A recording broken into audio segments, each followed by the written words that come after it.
গড়েশ্বৰৰ নাওকাটাত বিশেষভাৱে সক্ষম শিক্ষাৰ্থীৰ বাবে স্থাপন কৰা ইৰোডা প্ৰায়োগিক বিজ্ঞান বিদ্যালয়ত অচলাৱস্থা। অধ্যক্ষ ডক্টৰ ৰমণী বৰ্মনৰ মৈমতালিৰ বাবে শিক্ষাৰ্থীসকলে নিয়মীয়াকৈ শিক্ষা গ্ৰহণৰ পৰা বঞ্চিত হোৱাৰ অভিযোগ। পাছ পঢ়াই শিক্ষকসকলক দিয়া নাই দৰমহা। নিজৰ আত্মীয় স্বজনক ন্যাসৰ সদস্য অন্তৰ্ভুক্ত কৰি ন্যাসৰ নামত অহা আৰ্থিক অনুদান অধ্যক্ষ বৰ্মনে হৰলুকি কৰাৰ অভিযোগ উত্থাপিত কৰিছে স্থানীয় ৰাইজে। তামুলপুৰ জিলাৰ গড়েশ্বৰৰ সমীপৱৰ্তী নাওকাটাৰ নিজৰা গাঁৱত বিশেষভাৱে সক্ষম ল'ৰা ছোৱালীৰ সুবিধাৰ্থে স্থাপন কৰা ইৰোডা প্ৰায়োগিক বিজ্ঞান বিদ্যালয় নামৰ শিক্ষানুষ্ঠানত বৰ্তমান চৰম অচলাৱস্থা চলি থকাৰ অভিযোগ উত্থাপিত কৰিছে স্থানীয় ৰাইজে। স্থানীয় ৰাইজৰ অভিযোগ মতে বিদ্যালয়খন সঠিকভাৱে পৰিচালনা কৰিবলৈ গঠন কৰা ন্যাসৰ অধ্যক্ষ ডক্টৰ ৰমণী বৰ্মনে নিজৰ খেয়ালখুচি মতে কাম কৰাৰ বাবে বিদ্যালয়খনৰ এই দশা হৈছে। অধ্যক্ষ ডক্টৰ বৰ্মনে বিদ্যালয়ৰ হোষ্টেলত ঔদ্যোগিক গঢ়ি তোলা নাই নিৰাপত্তা ব্যৱস্থা, নাই CCTV কেমেৰা, বিদ্যুৎ গ'লে আৱাসীসকলে থাকিব লাগে অন্ধকাৰত। আনহাতে যোৱা 5 মাহ ধৰি ইয়াৰ শিক্ষকসকলক দিয়া নাই দৰমহা। যাৰ ফলত শিক্ষকসকলে নিয়মীয়াকৈ পাঠদান কাৰ্য চলাই দিয়াত অসুবিধাৰ সন্মুখীন হ'বলগীয়া হৈছে। কেৱল সিমানেই নহয়, নিজৰ আত্মীয় স্বজনক ন্যাসৰ সদস্য অন্তৰ্ভুক্ত কৰি বিদ্যালয়খন পৰিচালনাৰ বাবে বিভিন্ন উৎসৰ পৰা ন্যাসলৈ আগবঢ়োৱা আৰ্থিক অনুদান আত্মসাৎ কৰাৰো অভিযোগ ডক্টৰ ৰমণী বৰ্মনৰ বিৰুদ্ধে।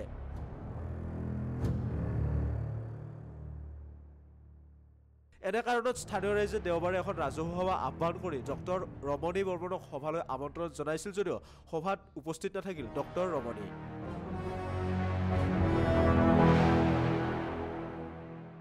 এনে পৰিস্থিতিত অহা 15 দিনৰ ভিতৰত পুনৰ এখন সভা অনুষ্ঠিত কৰি অধ্যক্ষ দাসক বিদ্যালয় পৰিচালনাৰ হিচাপ দিয়াৰ লগতে শিক্ষানুষ্ঠানখনৰ অচলাৱস্থা দূৰ কৰিবলৈ আহ্বান জনাইছে। অন্যথা ডক্টৰ বৰ্মনক আৰু বিদ্যালয় পৰিচালনা কৰিবলৈ দিয়া নহ'ব বুলি সকীয়াই দিয়ে।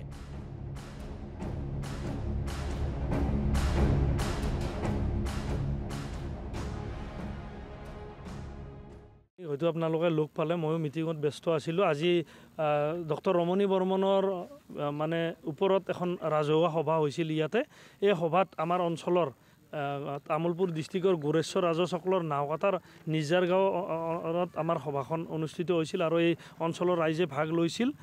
এই সভাখনত ডক্টৰ ৰমণী বৰ্মনে ইয়াতে যিখন ইৰোডা ট্ৰাষ্ট চলাই আছে এইটো সম্পূৰ্ণ পৰিয়ালকেন্দ্ৰিক হয় আৰু তেখেতে একনায়কত্ববাদ চলাই আছিল। তাৰ কাৰণে ৰাইজে আজি ওলাই আহিছে। গতিকে ইয়াতে কোনো ধৰণৰ একনায়কত্ববাদ পৰিয়ালকেন্দ্ৰিক কোনো ট্ৰাষ্ট ইয়াতে চলাব দিয়া নহয়। তেখেতে প্ৰতি মুহূৰ্ততে প্ৰতিবন্ধীৰ কথা কৈ থাকে, হোৱাটছআপ ফেচবুকত বিভিন্ন কথা লিখি থাকে প্ৰতিবন্ধীৰ বিষয়ে। কিন্তু তেখেতে ইয়াতে অহা যিবিলাক মানে আবণ্টিত ধন বা বিভিন্ন কথা তেখেতে হৰণলুকি কৰিছে আৰু তেখেতে হয়তো বুদ্ধিয়ক মানুহ, বেলেগত খৰচ দেখাব পাৰে, কিন্তু এই অনুষ্ঠানৰ নামত অহা ধন টকা পইচা ইয়াতে কিয় নাহে? ইয়াৰে যিবিলাক শিক্ষকক এটা সাধাৰণ এটা মাননি দিয়া যায়, সেই মাননিখিনি 4-5 মাহ দিয়া নাই। ইয়াতে যিবিলাক ল'ৰাই থাকে ৰাতি, তেওঁলোকৰ কোনো ছিকিউৰিটিৰ ব্যৱস্থা নাই, CC কেমেৰাৰ ব্যৱস্থা নাই। ৰাতি লাইন গ'লে আন্ধাৰত থাকে, অথচ এইখন শ্মশান আছিল। আমাৰ গাঁৱৰ মানুহে ভুলতেও মানে অকলে আহিব সাহস নাই। তেনেকুৱা অৱস্থাত আজি প্ৰতিবন্ধীৰ ওপৰত তেওঁ খেলা কৰিছে। আগতেও তেখেতৰ এনেকুৱা ঘটনাবিলাক জানে। প্ৰতিবন্ধীক লৈ তেখেতে আচলতে হত্যা আৰু মানে ধৰ্ষণৰ গোচৰত অভিযুক্ত।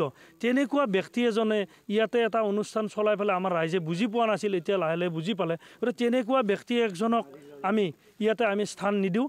তথাপিতো ৰাইজৰ ফালৰ পৰা আমাৰ ইয়াতে আজিৰ সভাত তেখেত উপস্থিত নহ'ল। আমি আগতীয়াকৈ খবৰ দিছিলোঁ। তেখেতক আৰু 15 দিন সময় দিছে। 24 ফেব্ৰুৱাৰীৰ আকৌ এখন ৰাজহুৱা সভা অনুষ্ঠিত হ'ব। গতিকে তেখেতে যদি এই সভাত উপস্থিত হৈ এই যিখন ট্ৰাষ্ট যিখন গঠন কৰাৰ ৰাইজে পৰামৰ্শ দিছিল বা বৰ্ড অফ ডিৰেক্টৰ, এইটোতো বহুত ডাঙৰ মানে স্বৰ্গত থকা যেন আমাক দেখায়, কোনো লগ নাপায় মানুহখিনি। আৰু আমাৰ মানুহ যেতিয়া সোমাই দিব বিচৰা যায় তেতিয়া কয় যে ছাবজেক্টৰ কথা আছে, PhD মানুহ দিলেও নহ'ব। অথচ তেখেতেও প্ৰতিবন্ধীক লৈ কোনো PhD কৰা নহয়। আৰু যেতিয়াই ট্ৰাষ্টত মানুহ সোমাই দিয়াৰ কথা কোৱা হ'ল, তেখেতে ক'লে যে প্ৰতিবন্ধী মানুহে থাকিব পাৰিব, বেলেগ নোৱাৰে। এতিয়া প্ৰতিবন্ধী মানুহ মানে তেখেতে 13 চনৰ পৰা 24 চনলৈকে তেওঁৰ পৰিয়ালৰ দ্বাৰাই এই ট্ৰাষ্টখন চলাই আছে। কিন্তু যেতিয়াই ৰাইজৰ মানুহ সোমাব বিচাৰিলে তেতিয়া তেখেতে প্ৰতিবন্ধীৰ আইনখন আনি দিলে, মানে তেখেতে ভিতৰ চৰা কথাটো কাকো জানিব নিদিয়ে। সেয়েহে আমি ৰাইজৰ ফালৰ পৰা তেখেতক আকৌ পুনৰ 15 দিন আমি সময় দিছোঁ। তেখেত ইয়াত উপস্থিত হ'ব লাগিব, অন্যথা তেখেতে ইয়াৰ পৰা বিদায় লাগিব। তেখেতে আৰু এটা ভুল কথা কৈছে, যিটো সময়ত ৰমণী বৰ্মনদেৱে ইয়াত উপস্থিত হৈছিল, আমি আটাই জানো তেখেতে এটা ৰাজনৈতিক দলৰ লগত জড়িত, বাওঁপন্থী নেতা। আমাৰ অঞ্চলত কোনো ধৰণৰ বাওঁপন্থী নাই, কিন্তু তথাপিতো ৰাইজে আঁকোৱালি লৈছিল এইটো নামঘৰ সদৃশ পবিত্ৰ এটা অনুষ্ঠানত ইয়াতে কোনো ৰাজনীতিৰ কথা নাহে। যেতিয়াই তেখেতে BTR-ৰ পৰা পোৱা পইচাখিনি হৰণলুকি কৰিলে, এই BTR-ৰ পৰা পোৱা পইচাখিনিত কিবা মানে বদনামী হ'ব বুলি তেখেতে পাৰিলে চৰকাৰৰ বিষয়ববীয়াক ক'ব বিচাৰে যে মই ৰাজনৈতিক ষড়যন্ত্ৰৰ বুলি হৈছোঁ। আমি কৈছোঁ যে এইটো এটা নামঘৰ সদৃশ এটা অনুষ্ঠান, ইয়াতে চবেই পাৰে, ইয়াতে কোনো ৰাজনীতি নাই। তেখেতক আমি গম পাই পেলাইও তেখেতক আমি আঁকোৱালি লৈছিলোঁ, কিন্তু তেখেতে যেতিয়া ভুল কৰিব ৰাইজে তেখেতক দলিয়াই দিবলৈ সময় নালাগে। ধন্যবাদ। ইৰদাৰ ছাত্ৰ ছাত্ৰী 30জনমানলৈকে ৰেজিষ্ট্ৰেশ্যন আছে, কিন্তু ছাত্ৰ ছাত্ৰী ইমান নাহে। পৰীক্ষাত হয়তো আহিলেও এতিয়া 15জন 10জন এনেকুৱা আহে, কিন্তু শিক্ষক শিক্ষয়িত্ৰীৰ দৰমহা নাপায় কাৰণে অনিয়মীয়া হৈছে। শিক্ষক শিক্ষয়িত্ৰী কেতিয়াবা আহে, কেতিয়া নাহে, আৰু অভিভাৱকসকলে মানে যথেষ্ট আগ্ৰহেৰে ছাত্ৰ ছাত্ৰীখিনি আনে, কিন্তু তেখেতে তাৰমানে মুখেদি কয় এটা কৰে এটা, কোনো গুৰুত্ব নাই। কেৱল বাহিৰত বিভিন্ন চেমিনাৰ, এইটো কথা ক'ব ৰৈ গৈছিলে, তেখেতে ডাঙৰ ডাঙৰ চেমিনাৰৰ কথা কয়। BTCৰ কোকৰাঝাৰ ইউনিভাৰ্চিটিত লাগি আছে, চেমিনাৰ এখন পাতিলে 7 লাখ টকালৈকে মানে মাননি পায়। 2-4জন ব্যক্তিৰ দ্বাৰা বিভিন্ন প্ৰতিবন্ধীৰ বিষয়ে আলোচনা দেখাব, কিন্তু পইচাখিনি সৰহকৈ লৈ যাব। গতিকে মই প্ৰতিজন অসমৰ শ্ৰদ্ধাৰ ব্যক্তিসকলক, যিসকলে মানে প্ৰতিবন্ধী দৰদী ব্যক্তিসকলক মই অনুৰোধ জনাইছোঁ, এতিয়াৰ পৰা ৰমণী বৰ্মনদেৱৰ কোনো অনুষ্ঠানত এটকাও দিয়া বন্ধ কৰক। আৰু যিবিলাক ইউনিভাৰ্চিটিত গৈ তেখেতে এই যে বিভিন্ন মানে আলোচনা অনলাইন পাতিম বুলি, চেমিনাৰ পাতিম বুলি ধন সৰকোৱাৰ বুদ্ধি কৰিছে, এইবিলাক আচলতে বন্ধ কৰি দিয়ক। গতিকে এইখিনি কৈয়ে মই ক'বলগীয়া সামৰিছোঁ। হয়, ইৰদাৰ যি নিজাৰ গাঁৱত অৱস্থিত, ইয়াতে মানে স্কুলখন স্থাপন কৰা হৈছিলে ডক্টৰ ৰমণী বৰ্মনৰ নেতৃত্বত। তেওঁ চেয়াৰমেন হয়। যি তেখেতে প্ৰথমতে এই স্কুলখন স্থাপন কৰিলে, তাৰ পৰা তেওঁ ধৰণৰ কোনো ধৰণৰ জড়িত নাই। ইয়াৰ শিক্ষকসকলক তেওঁ দৰমহা দিব পৰা নাই। চৰকাৰীভাৱে বা NGO থ্ৰুদি যিখিনি মানে আৰ্থিকভাৱে অনুদান আহে, তেওঁ সেই নিজৰ পকেটত ভৰাই, তেওঁ নিজৰ একাউণ্টত সোমাই। স্কুলৰ মেনেজিঙত যিবিলাক মানুহ আছে, তেওঁলোকক তেওঁ সেই বহি চাব নিদিয়ে, সেই ষ্টেটমেণ্ট চাব নিদিয়ে, বেংক ষ্টেটমেণ্ট চাব নিদিয়ে, যাৰ বাবে ইয়াৰ স্কুল পৰিচালনা সমিতিয়ে তেওঁ শিক্ষকসকলক বা ইয়াৰ যিসকল শিক্ষক পৰিচালকসকলক তেওঁ দৰমহা দিব পৰা নাই। ইয়াৰ বাবে আজিখন আমাৰ মিটিং অনুষ্ঠিত হৈছিলে ইৰদাৰ ফালৰ পৰাই। এই ইৰদাৰ ফালৰ পৰা স্পষ্ট কৰি দিয়া হৈছে, তেওঁ 15 দিনৰ সময়সীমা দিয়া হৈছে। এই 15 দিনৰ সময়সীমা তেওঁ আহি ইয়াতে আমাক স্পষ্টীকৰণ দিব লাগিব। আচলতে চৰকাৰীভাৱে কিমান টকা তেওঁ পায় বা ৰাইজৰ অনুদান তেওঁ কিমান টকা পায়, সেই কিমান টকা তেওঁ পালে সকলো তেওঁ তথ্য আমাক দিব লাগিব।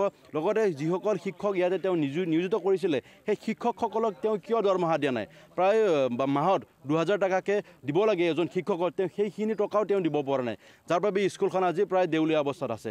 তো ৰমণী বৰ্মন ডাঙৰীয়াক এইখিনিয়ে কৈছোঁ, আপুনি যি উদ্দেশ্যৰে এই স্কুলখন স্থাপন কৰিছিলে, সেই উদ্দেশ্যৰে আপুনি ইয়ালৈ আহক, আহি পেলাই আপুনি ৰাইজক তেওঁ প্ৰতিশ্ৰুতি দিয়ক, বা ৰাইজক আপুনি দিয়ক যে কিমান টকা আপুনি এই স্কুলৰ পৰা ল'লে, ৰাইজৰ পৰা আৰু কিমান টকা আপুনি স্কুলক দিব লাগে, সেই তথ্য আপুনি ক্লিয়াৰ কৰি দিয়ক।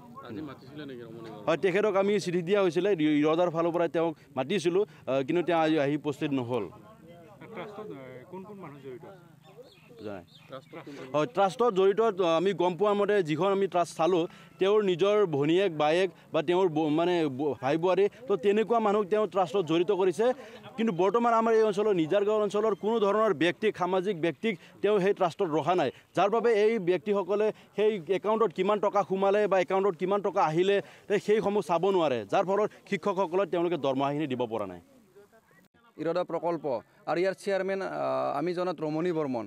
তেখেত এজন দেখাত মানে বগা কাপোৰ পিন্ধি আহে, বিভিন্ন দামী গাড়ীত আহে, আৰু তেখেতে আহি ইয়াত মানে ৰাইজক মানে যিবিলাক আমাৰ সমাজৰ আগবঢ়া যিবিলাক সমাজৰ ব্যক্তি আছিল, মানে বুদ্ধিজীৱী হওক বা শিক্ষক সমাজক তেখেতে প্ৰলোভন দি বা তেখেতসকলক টুপি পিন্ধাই তেখেতে এটা বেপাৰ কৰিছে। বেপাৰটো হ'ল যিবিলাক এইখন মানে প্ৰকল্পত যিবিলাক ল'ৰা ছোৱালী পঢ়ে, বিশেষভাৱে সক্ষম, এই ল'ৰা ছোৱালীবিলাকক নামত যিবিলাক টকা আহে, আচলতে যিবিলাক চেক আহে বা বিভিন্ন ধৰণে চৰকাৰী বেচৰকাৰী সংস্থা বা ব্যক্তিগতভাৱে যিবিলাক টকা আহে, এই ধনৰ তেওঁলোকে মানে তেওঁ কি কৰে নিজৰ পৰিয়ালক লৈ এটা ট্ৰাষ্ট এটা গঠন কৰি এই টকাবিলাক তাত সোমাই লয় আৰু তেখেতে মানে এই টকাবিলাক খাই আছে এতিয়া তেখেতক মানে এইটো মানে স্পষ্ট হৈ গৈছে গতিকে আমি স্থানীয় দল সংগঠন হিচাপে আজি আমি সভাত উপস্থিত হৈছোঁ আৰু স্থানীয় এখন আমাৰ বুদ্ধিজীৱীসকলক লগত লৈ আজি সংবাদ মাধ্যম আপোনালোককো নিমন্ত্ৰণ দিছে ইয়াত আমি আপোনালোকক বিচাৰিছোঁ কাৰণ এনেকুৱা মানুহৰ মুখা খুলি দিব লাগে আচলতে কাৰণ তেখেতে গুৱাহাটীত থাকি ইয়াতে বেপাৰ কৰি আছে এই বেপাৰ কৰিব দিয়া নহ'ব আৰু আমাৰ ৰাইজে এটা সিদ্ধান্ত লৈছে তেখেতক এই জাগাত আৰু মানে প্ৰৱেশ নিষেধ কৰি দিছে আৰু ইয়াত যদি দেখা পায় ৰাইজে কিন্তু ৫,০০০ দিম বুলি কৈছে আজি এতিয়া কথাটো হ'ল তেখেতে এই প্ৰতিবন্ধী ল'ৰা ছোৱালীবিলাকৰ মানে বিশেষভাৱে সক্ষম ল'ৰা ছোৱালীবিলাকৰ নামত অহা টকা যিবিলাক খাইছে তেওঁ উভতাই দিব লাগিব কিন্তু হিচাপ দিব লাগিব ইয়াৰ আচলতে ৰমণী বৰ্মন কোন হয় আৰু তেওঁ কি দায়িত্ব আছে আমি জনাত ৰমণী বৰ্মন চেয়াৰমেন বুলি আমি কৈছে বা জানো চেয়াৰমেন বুলি তেখেতে এই যিটো মানে প্ৰকল্প চেয়াৰমেন বুলি কৈছে আৰু এই প্ৰকল্পটো তেখেতে ইয়াতে আনিছিলে আৰু এই মানে বিভিন্ন ৰাইজৰ মাটি গাঁৱৰ মাটি এইবাৰ তেখেতে মানে আবণ্টন দি লৈছে আৰু মানে ইয়াত তেখেতে বিভিন্ন আভুৱা ভৰা কথা কয় মানে সংবাদ মাধ্যমক মাতি আনি তেখেতে বিভিন্ন ধৰণৰ কথা কয় আৰু ইয়াত ইতিমধ্যে প্ৰমোদ বড়ো ডাঙৰীয়া আহি গৈছে প্ৰমোদ বড়ো ডাঙৰীয়া অলৰেডি 50 লাখ টকাৰ এটা মানে তেখেতে মানে এটা বিল্ডিং আবণ্টন দিছিলে এইটো হৈ গৈছে কিন্তু এই বিল্ডিংটো এনেদৰে পৰি আছে আচলতে মানে ৰমণী বৰ্মনে ইয়াতকৈ একো কৰিব পৰা নাই ইয়াত সাংবাদিক বন্ধুসকল আজি আপোনালোকে অশেষ কষ্ট স্বীকাৰ কৰি আমাৰ মাজলৈ আহি আমাৰ এই ইৰদা বিদ্যালয়ৰ আভ্যন্তৰীণ বিষয়ে জানিবলৈ যত্ন কৰাত আটাইকে ধন্যবাদ জ্ঞাপন কৰিছোঁ যে কথা হ'ল এইটোৱে যে আমাৰ ইয়াত আজি কেইবাবছৰ আগতে ডক্টৰ ৰমণী বৰ্মনদেৱে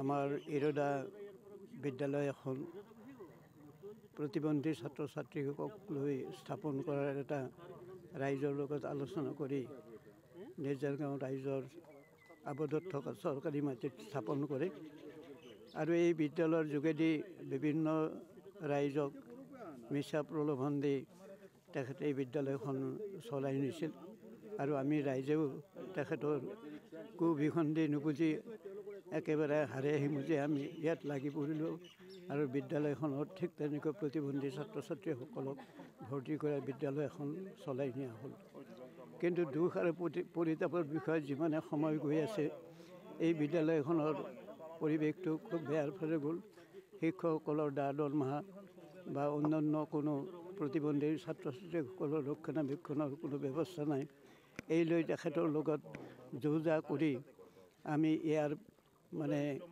পৰিৱৰ্তন আনিবৰ কাৰণে তেখেতৰ এটা অনুৰোধ কৰিছিলোঁ কিন্তু তেখেতে সেইবিলাক কথাত কাণ খাৰ নিদি নিজা পৰিয়াল কেন্দ্ৰিক ট্ৰাষ্ট কমিটিখন গঠন কৰে আৰু নিজৰ খেয়াল খুচিমতে মানে বৰ্ড অফ ডাইৰেক্টৰ এখন সমিতি গঠন কৰি এই হেৰিখন অনুষ্ঠানখন চলাই থাকে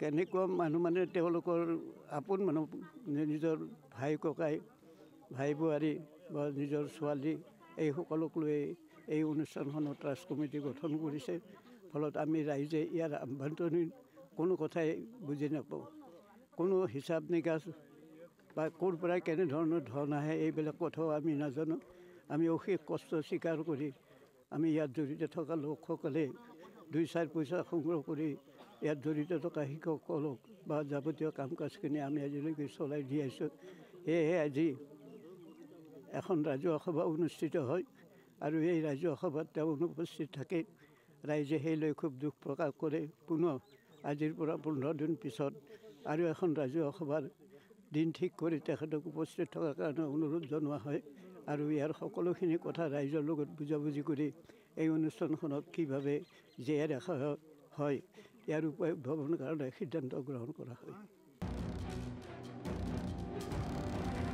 গণেশ্বৰৰ প্ৰতিবেদক সংবাদ লহৰ।